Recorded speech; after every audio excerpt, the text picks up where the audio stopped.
Nous sommes le mercredi 12 juillet 2017. Bienvenue à Antibes depuis le port Vauban sur cet endroit qui s'appelle le restaurant Le Transat, où nous sommes installés littéralement dans un décor de yacht. J'ai cru que vous alliez dire dans un transat, j'ai eu peur. Oui, non, on est toujours sur nos chaises hautes, on est plutôt bien installés. Comment ça va, Virginie? C'est confortable, c'est vrai, on n'a pas à se plaindre, on est bien. Ça va vous, Eric? Ça va plutôt bien, et d'autant que l'émission va être gourmande aujourd'hui, avec Auguste Escoffier, un grand homme de notre région, trop méconnu au goût du patron de ce musée, Auguste Escoffier, qui se trouve à Villeneuve-Loubet, Richard Duvauchel, qui est avec nous sur le plateau aujourd'hui. Bonjour Richard Duvauchel. Bonjour, merci de m'avoir invité. Il y a besoin encore aujourd'hui de rappeler qui est Auguste Escoffier et de dire qu'il existe sa maison natale, qui est devenue un musée qu'on peut visiter tout l'été encore pour nos touristes. Tout à fait. Ce musée a ouvert il y a 50 ans, mais il peut gagner en notoriété parce qu'il a une fréquentation que je trouve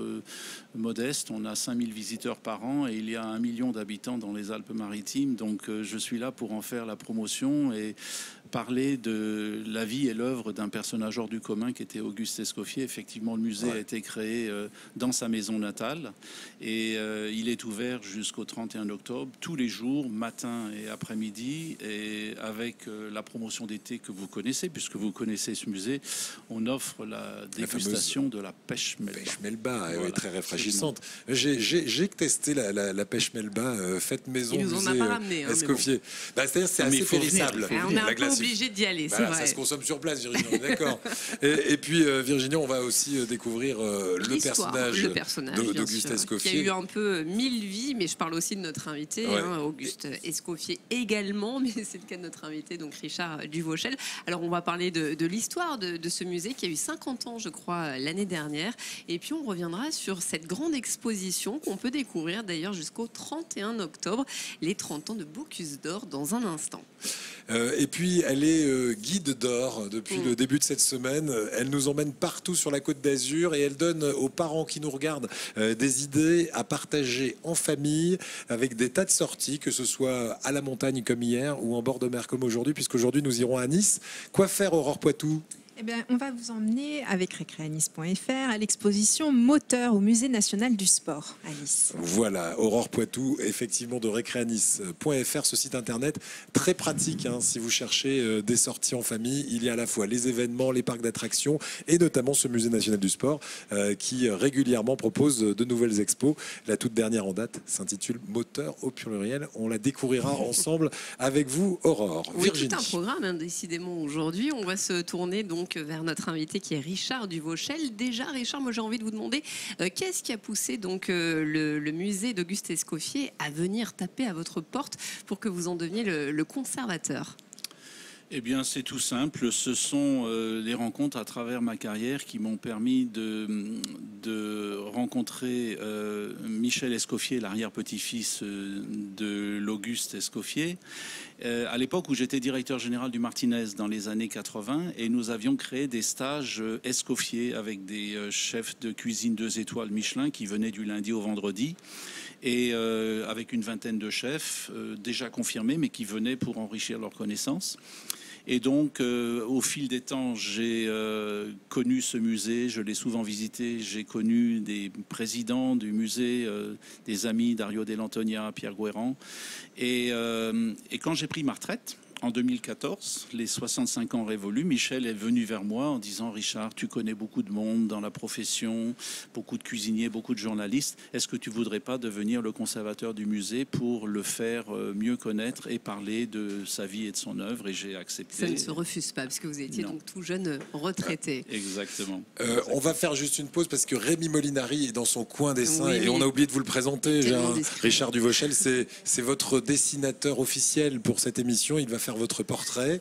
Et puis, il va aussi résumer ce qu'on se dit dans cette émission par le biais d'une petite légende. Comment ça va, Oui, Rémi? oui, très très bien. Mais Salut. je suis à l'écoute, là, tu vois, en train de dessiner. Regarde, le dessin évolue. Je suis en train de faire donc Richard. Bonsoir toute l'équipe. Salut, salut. Bonsoir Aurore, Virginie, Monsieur Duvauchel. Voilà, ben ça se passe bien. Je voulais faire une petite surprise parce qu'il y aura sur le dessin, je vais faire un petit portrait d'Auguste Escoffier. Voilà. Un honneur. Tu as une photo d'Auguste Escoffier sous la main? Ouh, j'ai tout Tu ce l'as dans qu'il la faut. tête. J'ai tout ce qu'il faut. Tu sais, sur le téléphone portable, on a Internet, hein, donc je peux aller voir. C'est vrai, tu as bidouiller, Internet. Il est évolué. C'est un notre homme ami. moderne, comme notre ça, ami, hein. attention. Même un téléphone avec Internet. Allez, à tout à l'heure, Allez, Rémi. à On tout te de laisse suite. travailler tranquillement dans ton atelier dessin. Et je rebondis juste sur ce que disait Richard Duvauchel, Virginie. Il connaît beaucoup de journalistes. Et pour cause, Richard Duvauchel nous a dit qu'il avait été patron du Martinez de 1983 à 1990. C'est la grande époque, rappelez-vous, de Canal+ au Festival de Cannes. C'est vraiment la très très belle époque. Et là, Canal+ au Martinez et à Cannes, c'est vous quelque part. Tout à fait. Expliquez-nous ça. J'arrive à l'époque au Martinez en 1983. L'hôtel vient d'être acheté par le groupe Tétinger et il est à refaire complètement et à reconstruire. Donc on a fait des investissements massifs. On a créé la piscine de l'hôtel et on a décidé d'ouvrir un restaurant gastronomique. Et à ce moment-là, je vais voir Canal et je vais voir Europe numéro 1 qui sont à Cannes mais qui ne sont pas au Martinez. Et je leur propose la vitrine de l'hôtel pour qu'ils y soient d'abord bien, confortables, avec des lieux magiques pour enregistrer leurs émissions, mais en même temps pour faire connaître l'hôtel. Et à l'époque, mes contacts, c'est Jean-Claude Brialy à Europe numéro 1. On lui offre le studio gratuitement et une table ouverte le midi où il invite.